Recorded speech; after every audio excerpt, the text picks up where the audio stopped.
Okay. There were some grammatical errors in the first video. However, in my defense, in this video I watched the entire season of Gravity Falls blind. If you missed part 1, it's here. I've really loved doing this blind format, and you guys have shown interest in me covering other shows. I've seen a lot of comments suggesting both The Owl House, which I've seen nothing of, and Adventure Time, which I've never watched, but slightly know through various memes and other media over the years. So let me know of a show you want to see me cover next. That being said, here's the journal of my blind viewing of Season 2 of Gravity Falls. Season 2 starts off right where we left off, with a really strong Episode 1. Stan is messing with the device and hits us with the classic bit. Yeah, right. I've come this far. Who could possibly catch me now? Gideon is still in jail, and the family is reopening the lodge with a typical Stan on the stage harassing Toby. Smile for the camera. Your camera's a cinder block, Toby. I just want to be a part of things. And everyone is invited to a big karaoke party hosted by Mabel. Dipper is back on the case of the mystery of Gravity Falls and worries he doesn't have enough time left in the summer. Also, Mabel has on a watermelon sweater. Government agents show up, including Ron Swanson. I assure you I am not. I was born with a rare disorder that makes me physically incapable of experiencing humor. And he instantly just starts telling this 12-year-old about government activities, to which Dipper immediately starts spilling the beans on Gravity Falls. What is even happening? Also, why is the other agent mewing? At the rave, we see the return of Wendy's friends. Take off your shirt and make it a rave. I'll do anything for your approval. Dipper needs the agent's card that Stan stole, so sneaks into Grunkle Stan's room with the help of Wendy. We see some gold knuckles, as well as this fully clothed women magazine. Grunkle Stan, you are freaky. Dipper calls the agent right before Stan finds out because Wendy was distracted by the shirtless guy. We see McGucket getting down, and the world favorite police duo show up because of a noise complaint. Welcome to your dreams. Dipper meets with the agents and gives a convincing argument. No, it's real, I swear! You should send it to the lab! Am I saying that right? When the agents don't believe him, he summons a zombie. The sheriff's rap is awesome, but all the people leave when the zombies show up. Soos behaves like a Walking Dead character. Dudes, stay calm. I've been training for this moment my whole life. With all the horror movies I've seen, I know literally everything there is to know about how to avoid zombies. And I love how the zombie version of Soos is just Soos. Mabel returns to her life of violence by decapitating a zombie, Surprisingly good weapon. but just when all hope is lost, Grunkle Stan shows up and gets to work, killing the zombies with a bat. The only wrinkly monster who harasses my family is... And then the golden knuckles we saw earlier. While trapped in the attic, Stan admits he knew about the magical stuff the whole time. He just didn't want the kids to get hurt. We discover that there's an entire second half of the journal written in invisible ink, which gives away the method of beating the zombies. Of course, it's family karaoke. Friday night, we're gonna party till dawn. Don't worry, Daddy. I've got my favorite dress on. Mabel, this is stupid! I love how the zombie thinks it's so bad it rips its own ears off. Mabel has a bazooka and decapitates another zombie, and Dipper and Stan promise to work together. But both fingers crossed means there's more secrets left to uncover. I also love how Stan has no hesitation in almost murdering zombie Soos. The government agents survived, and Toby catches another stray. This is the town we've been searching for. Another zombie! Drop your weapon! Drop your weapon! Oh, okay, it's just a... What is that guy? A very ugly man. Episode 2 sees us return to the old Dipper has a crush on Wendy format. And it's getting a little stale. I hope it ends here. At least she seems to not be with Robbie anymore, but that doesn't really put Dipper's jealousy or awkwardness at ease. Oh yeah, Robbie. How's all that going? Repairs are going great at the lodge, all thanks to Stan's bribery. Meanwhile, the kids follow the journal's next clue as to the whereabouts of the author. Wendy shows up to help, and Dipper is hopeless, but tells Mabel he is totally over her. Every angle. Wendy shows off her badassery that she got from her lumberjack dad by opening the entrance to the tree, and Dipper starts an episode-long bit of him stating the obvious. This is so stupid cool. It's like a fallout shelter or something. Also, Mabel, there's bugs on your face. They enter what looks like one of those psych ward rooms that the Riddler would be in, but it's actually a video game trapped room. Mabel exposes Dipper hardcore. This room is way creepy. Not as creepy as Dipper's internet history. Help! And she still has caterpillars on her face. The trap tries to kill them, but they work together to barely escape. Soos does some of his usual clownery. Soos. That is hilarious. Meanwhile, Mabel gets Dipper's vest he lost and finds his love note to Wendy. Dipper says it's never happening, and Mabel hits another great facial expression while her inner monologues take He over. wants to tell her, but he's scared. Maybe he needs a little push? Good idea, Mabel. Thanks, Mabel. And she locks Dipper in a closet with Wendy. She crazy. Dipper and Wendy find a lab, and Dipper again hits us with the obvious. Whoa, a hidden lab. Maybe the author did experiments down here. A monster chases them, but Mabel doesn't believe Dipper, telling him he has to express his feelings to Wendy before she will open the door. Dipper chooses death. I'm gonna find another way out. Wait, what? They find a crazy scientist, while Mabel finds the controls to a cryo chamber and learns that it contained a shapeshifter. She also has a light bulb sweater. Whoa, rad! Although, isn't electric clothing kind of like a fire hazard? No, it's a fun hazard. Dipper and Wendy catch on to the monster, and wow, its true form is actually kind of scary. In the following chase, Wendy gets beat up and angry and turns into frickin' Ripley from Alien on the Revenge Path. They come up with a plan, but the shapeshifter learns all their forms. These are 12-year-old kids. There's no way they don't get trauma from all this. Dipper thinks Wendy is hurt and keeps stating the obvious, but it's the shapeshifter. There's the classic, I don't know who this who, give me a sign, then he buries the hatchet into fake Wendy. They capture the monster, and it threatens the hell out of the kids.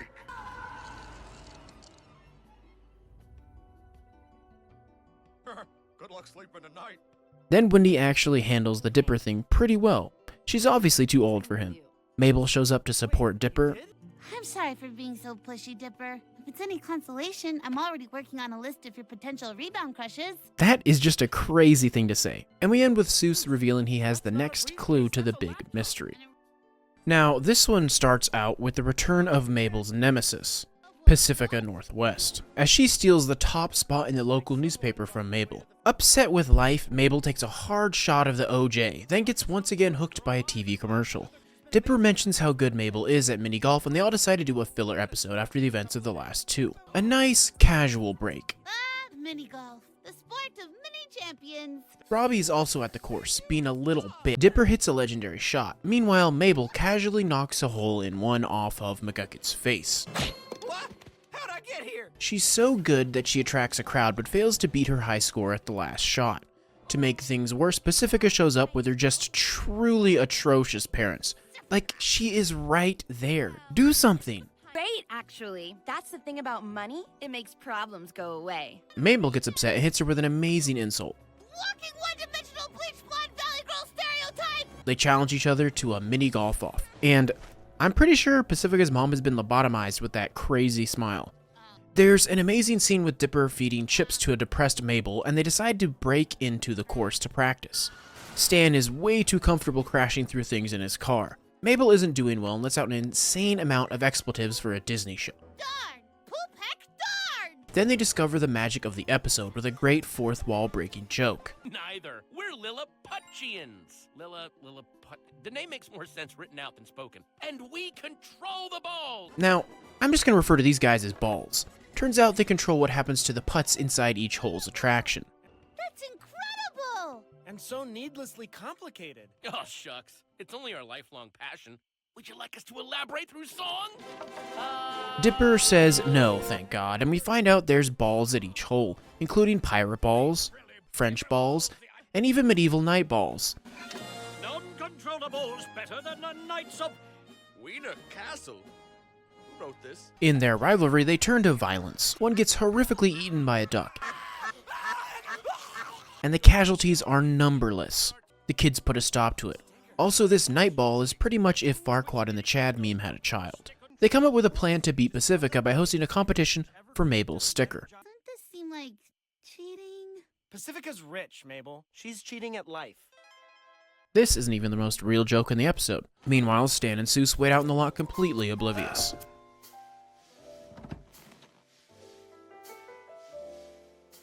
Sure are a lot of stars out tonight.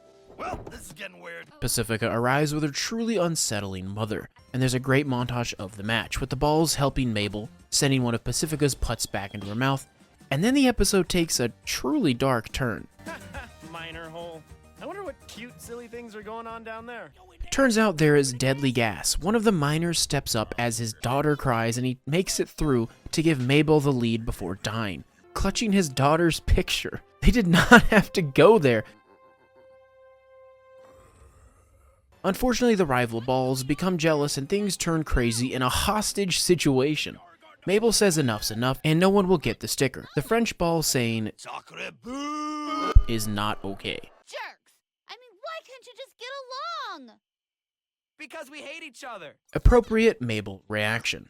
Her rousing speech turns south and things turn violent. So clear. If we work together... Then we could cut open her belly and get the sticker! One of my favorite bits is with Pacifica's trainer. Don't freak out, man! The water's shallow! There's literally no way to drown! Seriously? Meanwhile, Mabel threatens to let Pacifica die if she doesn't change. They then work together to murder the little guys, ending with Mabel sending the leader into a volcano. Mabel and Pacifica come to some sort of understanding with an I apologize sticker. Then Pacifica has a pretty good line. Fried snacks happen. Want one? Oh, I'm not supposed to take handouts. Followed by the most real joke the show has made so far. I think we made some progress. The important thing to remember is that at the end of the day, she's just an ordinary kid like us.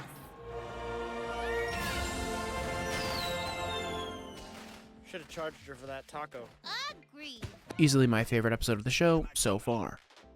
This one picks back up with the laptop from episode 2. I'm glad this is becoming more of a focused story. There's a creep library puppet show dude that Mabel of course falls for.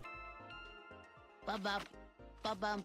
And yeah, this Gabe Hands in other people's mouths. Benson is crazy, even talking to his puppets when no one is around. Meanwhile, Mabel is having a Dipper Wendy moment. Mabel does the famous embarrassed emote from Fortnite, then convinces Dipper to help her create a puppet show she invented. Dipper always dropping the main plot to help Mabel, I swear. But we get abilities, so maybe this episode will be awesome after all. There's a montage of creating the show, Piggy has socks on, too cute, and then we cut to Dipper trying to unlock the laptop. There's this sick as heck transformation where the moon turns into Bill.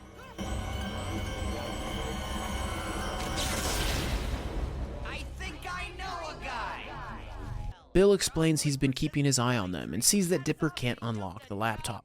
I actually really like the character of Bill. He's just crazy enough to be likable but not annoying. He offers to help Dipper unlock the laptop if he makes a deal. And if there's one thing we have learned on this channel is that taking deals from obviously evil characters is a surprisingly bad idea. Dipper wakes up from the terrible dream with haggard eyes. Haggard is a word. Meanwhile, Gabe is making Mabel's friends turn on her. Dipper tells Mabel about Bill and how they need to focus on the mystery instead of her obsession with the puppet show. I'm obsessed. Look at you. You look like a vampire and not the hot... Dipper messes up and uses all but one of the password attempts.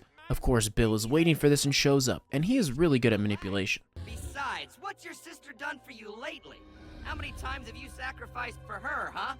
Dipper asks what the deal is, and Bill says he just wants a puppet. Dipper agrees with time running out, and of course, Bill meant a human puppet. We all saw that coming, Dipper, you idiot. Bill gets used to Dipper's body and says a pretty freaky line. Woo! Woo! Pain is hilarious! Then destroys the laptop and wants to destroy the journal. Dipper says it's hidden, but of course, Mabel. Your journal to use as a prop in the show. I hope you don't mind. I'm gonna go before you process the sentence. Okay, bye! Dipper is left with the task of stopping Bill, which should be hard because... How can you stop me if you don't exist? Mabel operates like a million puppets in her show with only 2 hands, which is pretty impressive. Dipper poses a puppet to talk to Mabel, but Gabe shows up and we can appreciate this line. Maybe later you could join me for a biscotti? You drive a biscotti? Mabel agrees to the journal while Dipper holds down the show. But just as Mabel retrieves it, Bill shows up. Bill Dipper! Bipper! And tries to manipulate Mabel over messing up the play, which is actually some insane theater. I'm giving you away. You are a woman now. Mabel and Bipper clash, but Bill loses because of Dipper's overtired body.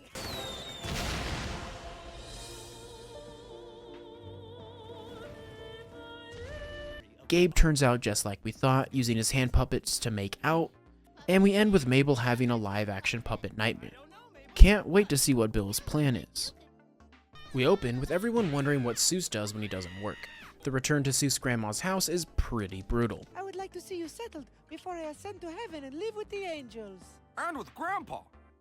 No, he is not there. And it seems like this will be the first heavy side character focused episode. I like Soos, but out of the main cast he is probably my least favorite, so maybe this episode will change that. The subplot has Stan throwing an old Goldie animatronic out after it traumatizes a child. Meanwhile, Soos is tasked with finding a girlfriend to impress his cousin. Just use your mouth to say words that makes romance happen. Mabel decides she needs to step in to help Soos out. Alright, Soos. Are you ready to explode a charm bomb on these poor, unsuspecting ladies? Meanwhile, Stan dumps Goldie and finds a restaurant populated by animatronics and catered towards children. Wait, is this the FNAF crossover? I still need to play those games and find out what all this obsession is about. Soos gives up on real women and decides to become a weeb, but turns out the weeb game he bought is cursed. This episode seems really targeted towards a specific subset of people. Wow, I'm learning, and games are making it fun. I'm not gonna lie, I hate this story arc, it's pretty cringe. Stan complains about the new animatronics and Wendy says what we were all thinking. Perfect money-taking attraction, but he won't sell it to me. This is literally too dumb for me to care about. The gamer girl is evil and follows Soos after he tries to interact with real women again. God, even me saying that sentence is cringe. Like, who wrote this episode? The gamer girl shows up at the mall. Then Soos starts riding a children's ride. Dude, that's awesome that you're a grown man riding a little train like that. You're totally, like, owning it. I can barely watch this. Please, not the braid tug. I'm so confused. Gamer girl is jealous. Soos takes the disc, but the gamer girl is evolving.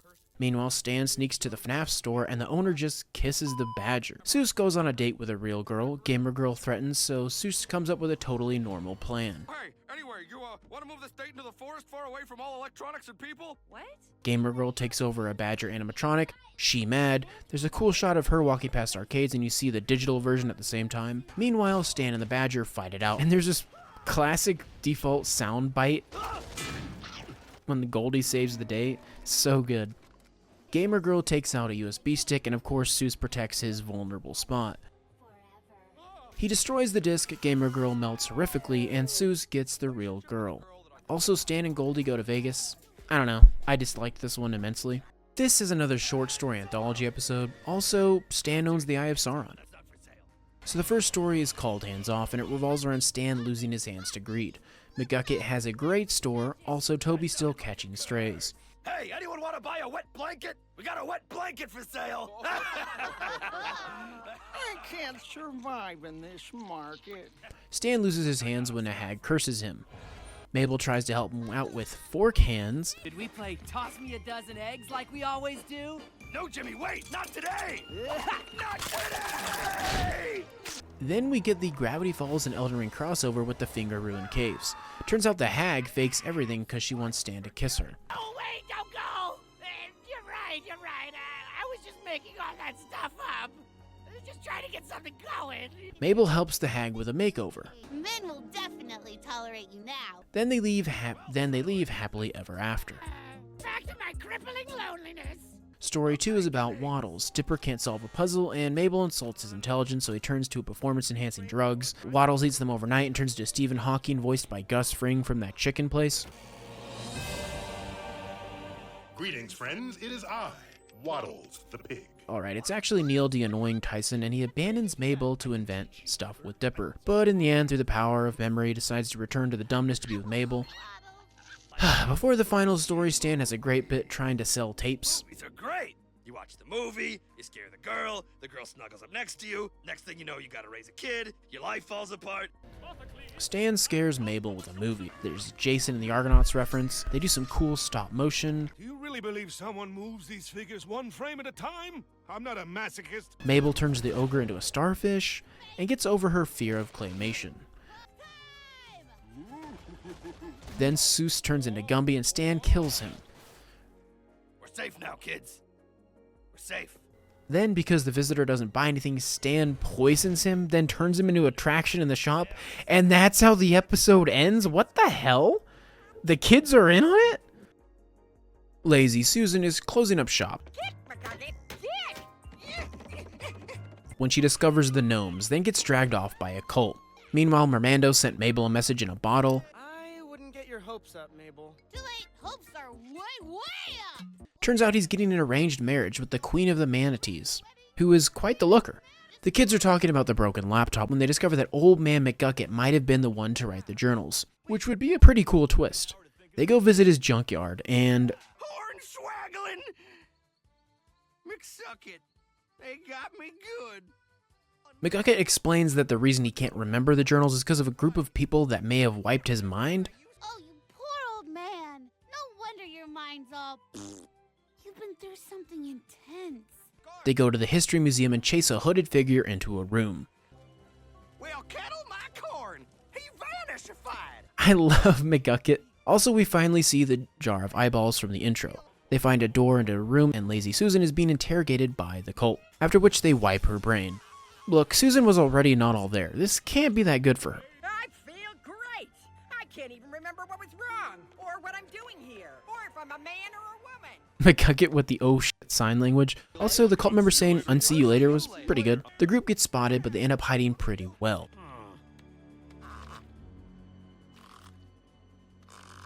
Then they find the memory room, searching for McGucket's memories. Side note, but if the cult always wipes people's minds, why haven't they come for the kids yet? They've seen way more than anyone else. They get discovered, and the cult members reveal themselves. Yeah, of course Toby is a cult member. In fact, most are recognizable, including Gideon's dad and the farmer who gave Mabel the pig. Things aren't looking good for them. When McGucket comes in to save the day.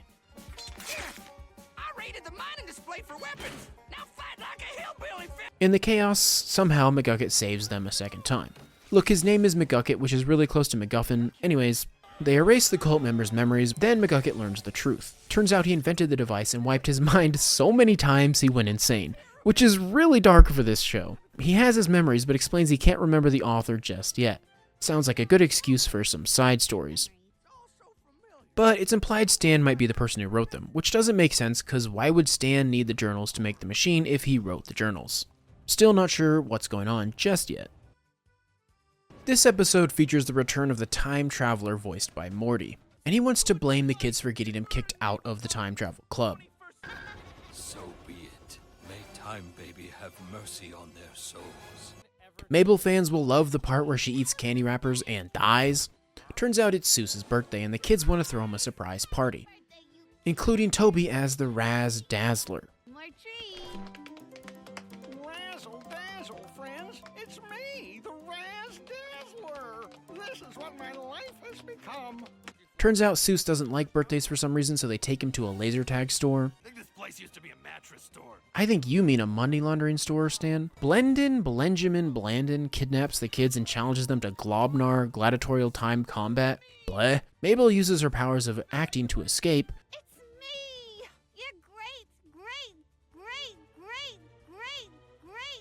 Dipper and Mabel use the tape measure to return to the past, but a little too far back. They end up in the laundering store. Blendon and the boys chase after them. I'm gonna keep stammering until you find them. There's some fun background jokes like Gideon's dad having a poster celebrating his birth, but it says Demon Baby. Oh my gosh, Tambry, shut up! Hey! Thank you. I mean, you're super young, so this is weird. Now you know how she feels, creep. The reveal is that Soos' dad is a bull and never showed up when he promised to, and this sad moment is ruined by Grandma's joke. Wait, what about your presents? The kids turn themselves in to get Soos a wish and engage in time combat. There's some Tron bikes, and the last challenge is laser tag, blah blah. Since the winners get to decide the loser's fate, I'm sure Mabel will have a normal response. And calling it now, Soos uses the wish for something dumb like friendship. And it's you dudes. Thanks for giving me the best birthday ever. Are you kidding me? Do you have any idea what you've just wasted? Yeah, okay, it's a good ending because screw Bag Family, but I'm with Blendon. Another side story, kind of, we have Thompson licking the sponge because he will do anything for approval. Meanwhile, oh look, it's Robbie being a complete loser in the grave. Please will someone just pour dirt in the hole on this character and we can move on. Yeah, the cemetery used to be fun. Now it's just depressing. Looks like Mabel hasn't learned that it's okay to cut a toxic person out of a group. She also tied Waddles to the goat to force their marriage, which is a thing. Stan is alarmed when the indie music freeloaders come to town. At least he doesn't hate indie game freeloaders, right? Meanwhile, we meet Robbie's parents, who run a funeral home and use an open case with a body in it as a table. I guess we're supposed to feel a little sorry for Robbie or something, but he was jealous of a 12-year-old stealing his girlfriend and tried to beat him up. So, no, Robbie, I don't care. Robbie, it's Mabel! Who? Remember me? I'm like Girl Dipper! Mabel roasts open finger gloves and then reveals she has an entire puppet town that she uses for her matchmaking schemes. Is she the true final villain? Mabel sets up Robbie with Wendy's friend with a text that says, and I quote, Tambry, you, me, date. Bring that sweet, sweet bod. A chunky musician shows up. Turns out he's a chunky cherub that's a god of love. On your fingers and I need that potion. How much would it cost? And would you accept squirrels as payment? Mabel once again turns to drugs to solve the current problem, which seems normal at this point. The rest of the group don't like these two being together, and it causes tension. Stan is trying to make money off the freeloaders with a homemade hot air balloon. The love god doesn't like Mabel stealing his drugs. get those kids. We must dash you to move. Also, his wings are able to lift all of that. Dipper and Mabel steal reverse drugs, and Mabel contemplates her options, Just one clean shot to the back of their heads and everything's fixed. but gets distracted because she develops a crush on every side character ever introduced in the show. My favorite bit of the episode involves the hot air balloon. Let her rip! Oh no! A letter rip! What the H? The balloon is engulfed in flames and terrifies the local populace, and this mother just gives up. Floating head going to eat us? Yes, Charlie. Yes, he will. Meanwhile, Robbie's parents turn out to be more sinister than you could possibly imagine. Oh no! I hope someone didn't die. Yes, that would be awful. Then they decide to not anti-drug and fix stuff, cause Robbie happy? Wait, really, they aren't gonna fix the forced drugged relationship? And they all get back together by bullying Thompson? Robbie and Wendy, Mabel, you had a clear shot. You could have ended Robbie. This episode is set at the mansion of the Northwest family, which means we have to see this monstrosity again. Also, the father uses the bell on Pacifica like she is a house pet, and that's so messed up. We see Dipper in the paper being helpful, and like, since when has Dipper been doing cool stuff like that? Tonight's the night, but I've been out here for days. The Northwest family's annual heist. All the people camping out waiting to catch a glimpse of the rich. Yeah, this show can cut deep when it wants to. We also get Dipper being an absolute savage this episode.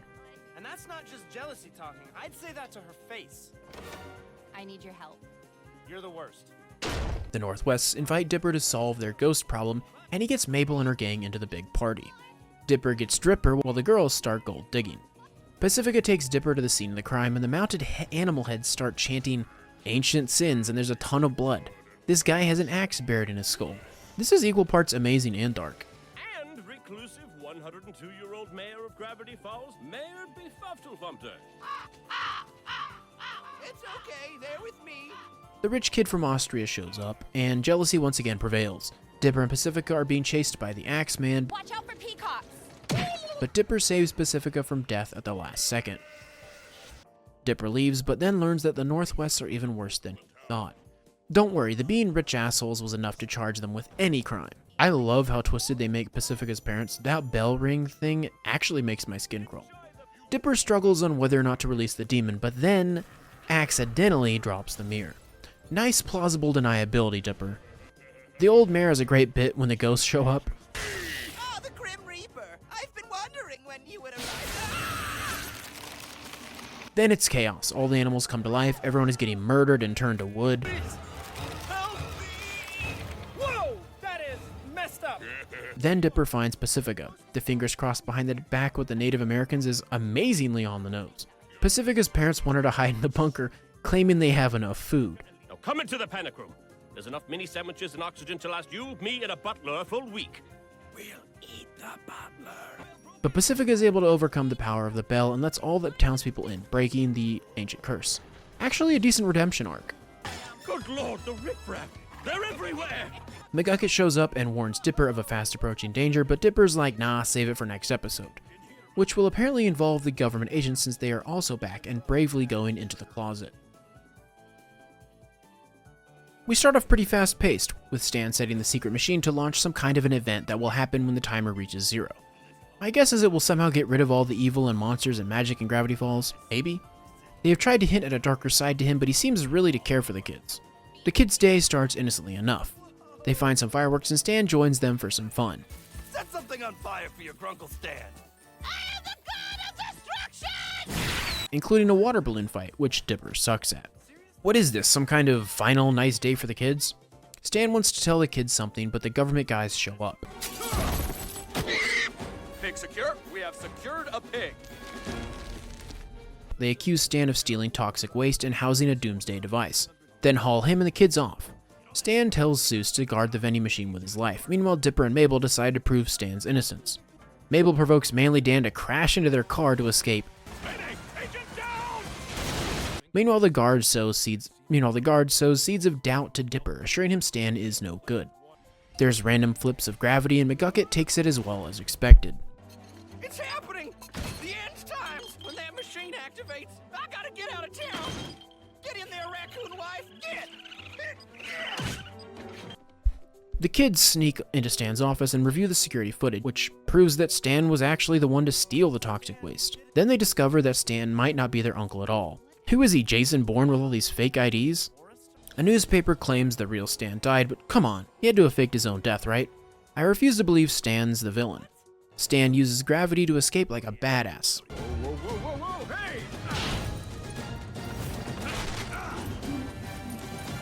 Okay, maybe the fighting dinosaurs and zombies should have given it away, I guess?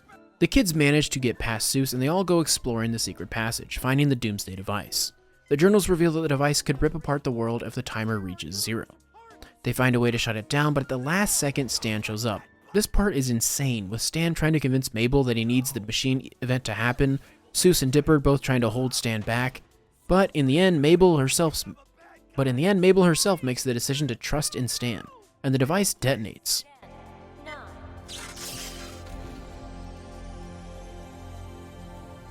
Uncle Stan? 6, 5. I trust you. Mabel, are you crazy? We're all gonna... 1.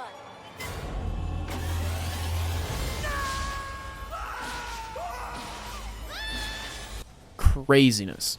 Then a hooded figure comes through who Stan reveals to be the true author of the journals, his twin brother. So was that the younger Stan we saw in the time travel episode who looked kinda different?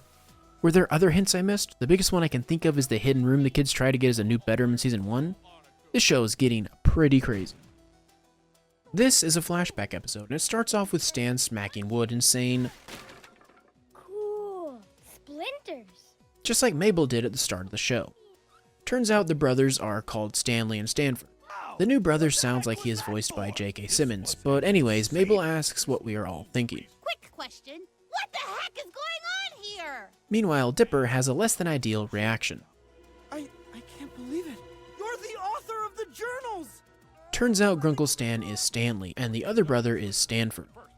Ford gets ready to give an exposition dump, and Soos makes a great joke about what it must have been like to be a fan on the show as it was still coming out. I'm hoping all this aligns exactly with my fanfic, Stan. If not, I will be very disappointed. The brothers always hung out when they were young, working on a trashed boat they found in a cave. That sunburn is crazy, kids. Also, of course you would be a bully. Look at that hair. No good parent would allow that travesty. The brothers' dynamic has Ford as the brains, while Stan is the brawn. Also, their dad is seemingly voiced by Mike from the Breaking Bad show. Very frankly is the only way I speak. Ford gets an offer to go to college, and Stan gets jealous and accidentally messes it up. He gets kicked out. Fine, I can make it on my own. I don't need you. I don't need anyone. I'll make millions, and you'll rue the day you turn your back on me. And so sparks his lifelong obsession with money. Stan can't make it as a treasure hunter, so he sees more of his salesman past. That's the sham total. It's a total sham. I had made my mark all right. Meanwhile, Ford, who has 6-fingered hands, wants to study anomalies, so he heads to Gravity Falls and sets up a shack and journals his work. The journals! Dude, Dipper fangirling this whole episode is peak. About the journals. Ford calls in McGucket to help him build a machine to study the source of the anomalies, and during an accident, McGucket sees what's through the gate, and warns of a one-eyed monster, I guess is Bill, and leaves. Ford gets paranoid, calls in Stan, and wants him to take a journal and hide so no one can access the machine. Why can't he just burn the journals and destroy the machine? My research! Oh, okay. The brothers fight and the machine goes off, sucking Ford into the other realm. Stan adopts Ford's identity, using the shack tours to make money. Ah! My eye! I can assure you that is in no way permanent. And spending his nights trying to save Ford. In the present, the government is about to break in, but Dipper has the cult memory wipe device, and Ford uses it to completely wipe the memory of the agents and destroys all their intelligence on a conveniently simple flash drive.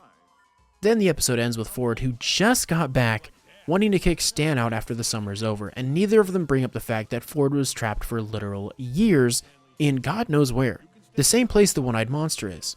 And we all know Bill can take whatever form he wants. All I'm saying is, I don't know if I trust Ford. Dipper wants to spend more time with Ford, but Stan's against it. Mabel reminds Dipper that the only mystery he needs is the finale to Detective. Quack, quack, quack! Quack! Why isn't he quacking? Dipper shows Mabel a new game and turns out he is a D&D nerd. Yuck. But checks out, I guess. Meanwhile, Soos is a LARPer. Let's yon priestess go, elf mage! Never, Paladin Radmaster.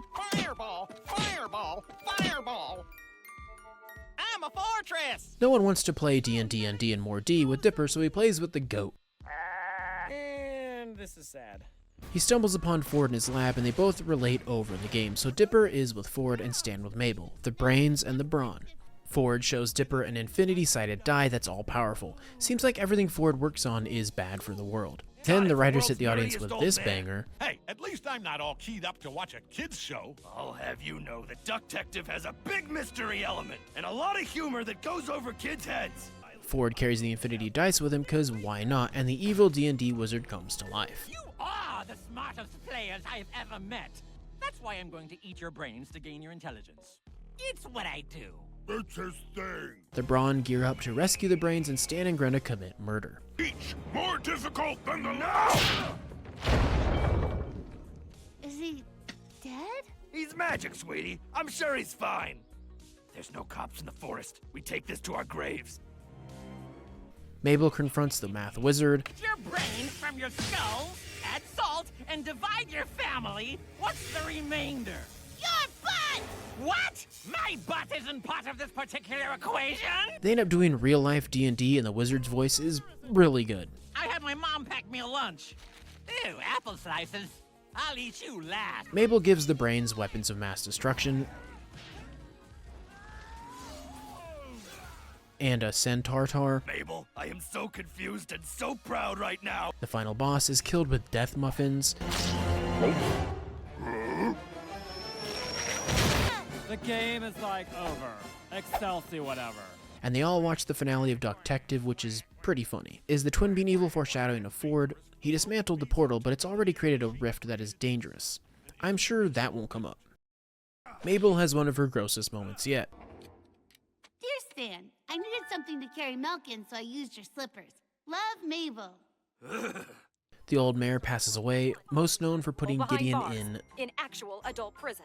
Stan wants to run for mayor. Bud, Gideon's dad, also throws his hat in for the mayor, bribing votes with free cars. Wow, a colorful piece of paper. He's got my vote. The kids are skeptical of Stan, but realize Bud probably wants to get Gideon out of jail, so decide to help Stan run. The election process is both insane but also normal for Gravity Falls. All right, everybody, eyes up here. Okay, Gravity Falls elections are based on two events. The Wednesday stump speech, held on an actual stump, and the Friday debate, wherein townsfolk throw birdseed at the candidate they like most. At the end, they release a freedom eagle who will fly to the candidate covered in more seed and bestow a birdly kiss upon him, anointing him mayor. Stan starts out really bad with negative approval, so the kids use a prototype mind control tie that Ford created for Ronald Reagan's masters. Stan starts doing well, getting both the ladies' votes. What I meant to say was, you ladies all look great. And have you done something with your hair? Girl, you are working it! Oh, that is exactly what I needed to hear right now. As well as USA Guy. Glad to see him back.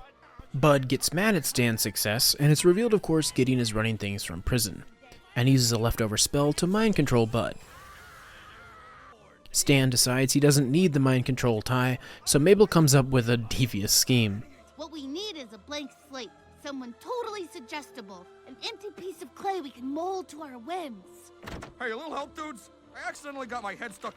Bud does really well at the debate, then reveals himself to the kids and kidnaps them, trapping them with fireworks.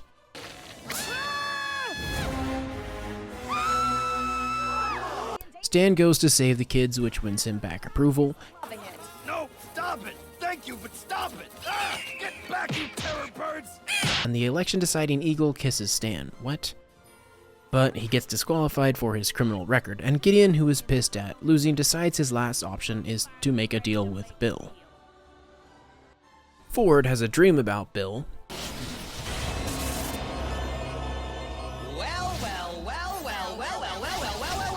Which solidifies my theory that Ford met Bill in the past. He implies Ford can't stop what is coming, which I guess has to do with the end of the world. The kids find Gravity Falls Jumanji and make a great joke. Well, I guess I know what we're doing Take up the next 21 minutes? But Ford brings up more pressing plot elements, asking them about Bill. Mabel obsesses about going on a quest to retrieve a unicorn hair to protect them from Bill. So can I go on a mission to get that hair? Please, please, please! I'll give you my blood! Meanwhile, Ford takes Dipper to his secret study to help protect Dipper's mind from Bill. So Grenda Throat sings to summon the unicorn. Mother of mother! Dream of dreams! No way. Celesta Bella Bethabel is crazy. And she doesn't think Mabel is pure of heart, which Mabel wants to disprove. This moment forth, I'm gonna do so many good deeds, I'll have the purest heart in Gravity Falls! We get some Bill lore. He's apparently older than our galaxy and lives in the Nightmare Realm. They use Ford's machine to access Dipper's thoughts. Wendy. You might want to ignore that last one. And strengthen his mind.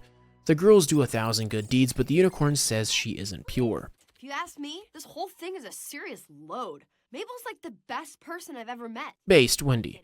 The other girls plan to steal the hair, visiting a tavern. A gnome in the corner plays 5 fingers with an acorn. Butterfly trafficking is illegal in this part of the forest, but I like butterflies. They tickle my face and make me laugh. Bring me a bag of butterflies and we got a deal. Then they do a drug trade for fairy dust. Grenda asks where it comes from. Agreed. Where do you get this stuff? Everyone likes sausage, but no one likes to know how it's made. That is an insane thing to say. Then Grenda chloroforms the unicorn's sidekick.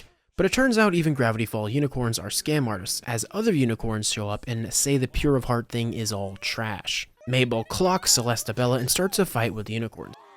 Dipper gets bored of Ford's lack of an SSD and scans his mind to find about Bill. He finds out Ford worked with Bill in the past and has an entire room of Bill worship. Ford explains that he summoned Bill in the past and was tricked. They worked as partners. Bill showed Ford how to make the portal, but McGucket saw Bill's plan to open the world to the Nightmare Realm, and ever since then, Ford has been trying to stop Bill. The girls show up covered in unicorn gore, and they use the hair to protect the shack from Bill's power, prompting him to select a pawn from somewhere else.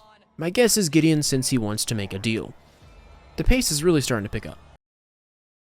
This episode sets up a road trip, which seems like a strange turn after the events of last episode. Mabel finds out we are still dealing with the Dipper and Wendy thing. Like, really? 2 words, Dipper. Move on. Say it louder, Mabel. Stan wants to prank a bunch of tourist traps, and Dipper wants to use this trip to get over Wendy and learn to talk to girls. There's a couple good parts like Dipper asking Stan for advice. Look, earlier this summer I ruined my chances with Wendy. Yeah, chances. And Candy developing a crush on Ladies Man Dipper.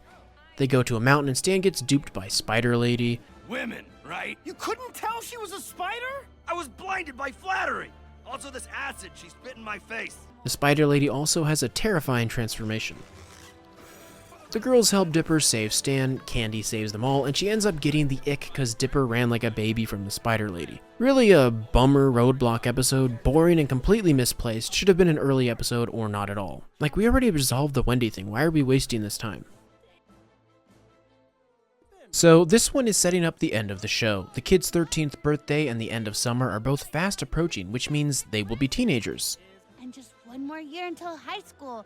High school, Dipper! Where girls become women and they teach us stuff about... You know what? Trigonometry? Oh yeah, baby. Mabel wants to throw a party to celebrate, but Stan is against hosting it at the cabin because of zombie PTSD. Meanwhile, Ford reveals the rift is breaking up. My question is, why keep it in that glass ball alone? Put it in the dino resin or something to keep it sealed better. Mabel goes to the high school to set up a party, but instead learns of what high school will be like. Can't do it! Can't do another year! My hormones are like a sweaty cage! Meanwhile, Ford and Dipper are searching for a resin to seal the rift. Ford reveals that an alien object crashing into the planet created the Gravity Falls Valley, confirming that the town is on top of a saucer. Words not working from mouth. Ford got parts for the portal from this ship, and there are similar patterns to Bill on here. Since Bill helped him form the portal, he had to have known about the aliens too, right? Ford is impressed by Dipper and wants him to stay as his apprentice after summer, but Dipper doesn't want to split from Mabel. They find the alien goo but activate the security system. Now here, Ford fights like a badass, but he ends up getting captured, leaving it to Dipper to save him. I'm getting you out of this one way or another! They get taken into the air, but Dipper causes the automated prison pod to crash. Let's try Magnipulse! Hurt badly, Dipper stands against the final orb in a pretty awesome moment. So go ahead! Give me what you got! And because of his bravery, the orb doesn't detect fear and deactivates. Meanwhile, Stan comforts Mabel as she is sad summer is almost over. I actually really like how Stan and Mabel get along so well. They have a really good friendship. Dipper agrees to be Ford's apprentice, but Mabel overhears. It's a horrible opportunity for me! She runs away grabbing the wrong backpack. In the woods, the time travel guy shows up and says he knows a way to make summer last forever. He just needs the dimensional rift object. Now, I obviously knew this was Bill right away, but Mabel wouldn't really know that, right? Because she doesn't know the significance of the rift. Since she has Dipper's backpack, she hands the rift over and it's Bill. And he breaks the rift and opens the gates to the Nightmare Realm.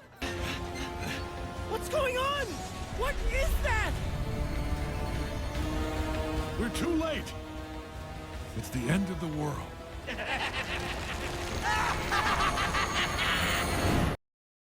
Bill traps Mabel in a prison and reveals himself, stating that he was trapped in the Nightmare Realm and his plan is to take control of our universe. He has a whole gang of goons backing him up and creates a sick castle in the sky. Most people are rightly scared, but some... I would just like to say that as a rich capitalist, I welcome your tyrannical rule. Perhaps I can be one of your, horsemen of the apocalypse? Dad? Not now, sweetie. The grown-ups are talking. Yo, what happens to Pacifica's dad here is horrifying. Then we get a twisted version of the main theme, with Bill taking the place of the main cast. A massive tidal wave of weirdness travels across the valley, changing everything into, well, weirdness. Abuelita! A tidal wave of madness just went over us! Oh, Soos, such an imagination. Ah! Of course, Gideon gets busted out of prison since he made a deal with Bill. Ford has a gun with a perfectly triangle-sighted scope, but he misses the shot and gets captured, giving Dipper the journals. Dipper does his stupid thing that he does, and Bill ends up getting the journal and destroying it, and then he tells some henchmen to eat Dipper. Dipper promptly runs into the ruins of the weird-pocalypsed town. I'm Chandra Jimenez, and I ate a rat for dinner. The weirdness sounds a little silly, but it's actually kinda terrifying, turning everything into sick, twisted demonic horrors that try to eat everyone else. Dipper finds Wendy alive, as well as Toby. It's just in. This arrow in my shoulder. While overlooking the devastation of the end of the world, they see the prison Mabel is trapped in. The Time Police show up to Bill's castle, telling him to surrender, but Time Baby vastly underestimated Bill's total power. Tantrum! Whatever will I do about that? How about this? Aw, snap! He just killed Time Baby! Dipper and Wendy are captured by Gideon on their way to the prison. Ugh, it's Gideon. And he's gotten folksier. Wendy goes boss mode here and breaks a dude's arm, grabbing the key, and we get basically a Mad Max Gravity Falls style car chase. Some of Gideon's men even get eaten by this arm monster.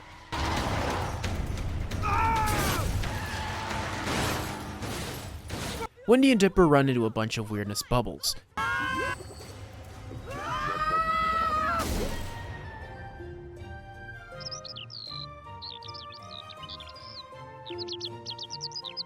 We see anime Dipper and Wendy and even their live voice actor versions.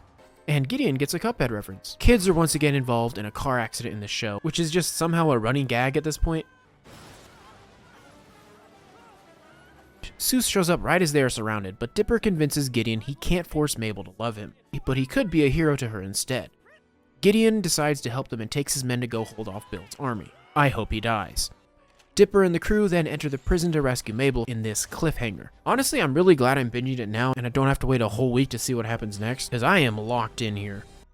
And yet again, a squirrel gets killed for absolutely no reason at the start of the episode.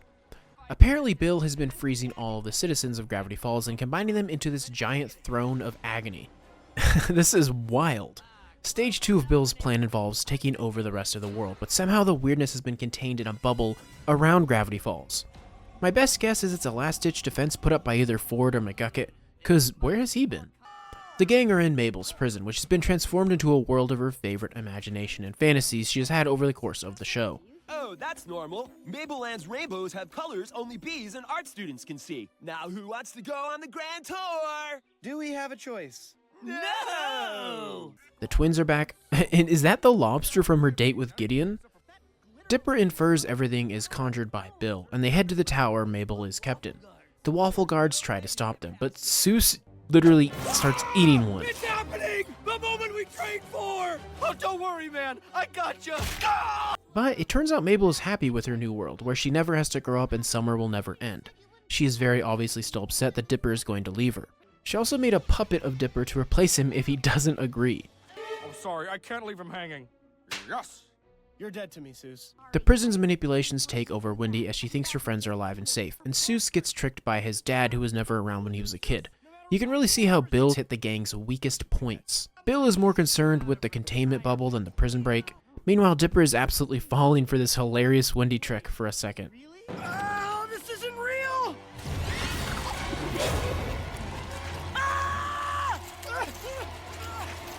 Wow, this part is genuinely creepy.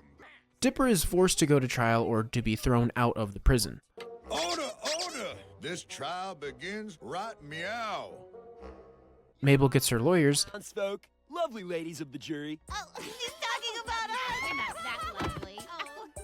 and the whole trial is basically trying to create a rift between the two siblings by focusing on only the bad memories, which is very relevant to how a lot of people's minds work in real life, even though we the viewer have seen through this entire show just how much the siblings care and give up for each other.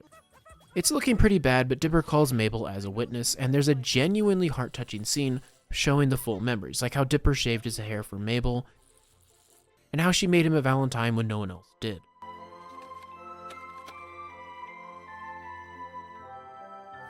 Dipper says he'll stay with Mabel instead of splitting, and this breaks the prison's hold on her. All the people reveal their true monstrous forms, and the gang has to escape.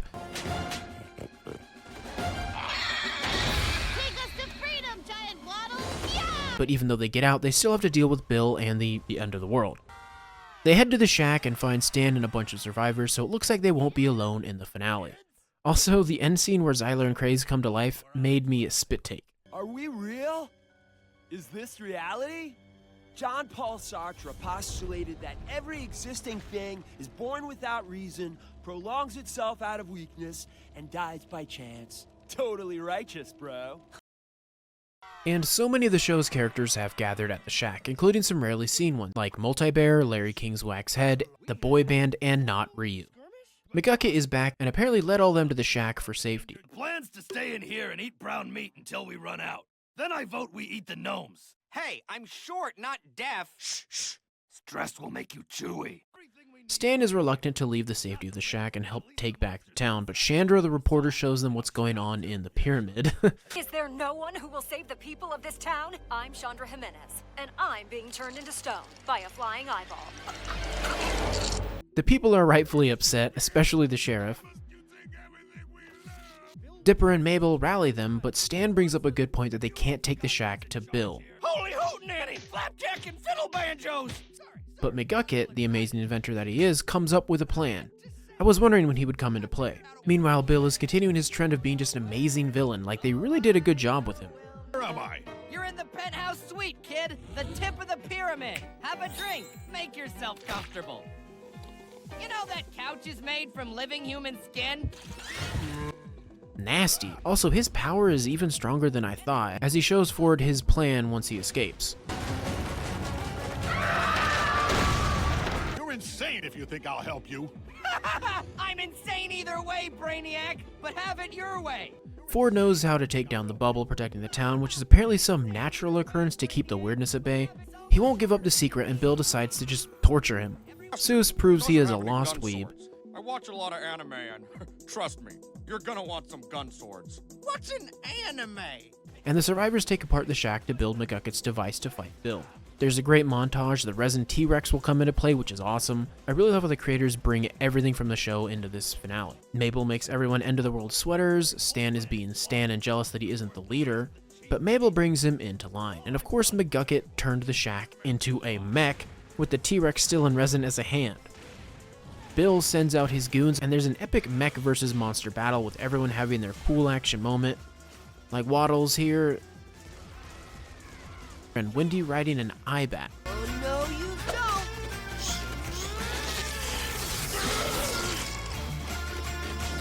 don't! Bill realizes that Ford's weakness is the kid, so decides to torture them to get Ford to talk. Gravity Falls, child torture. But he can't get through the shack's shield.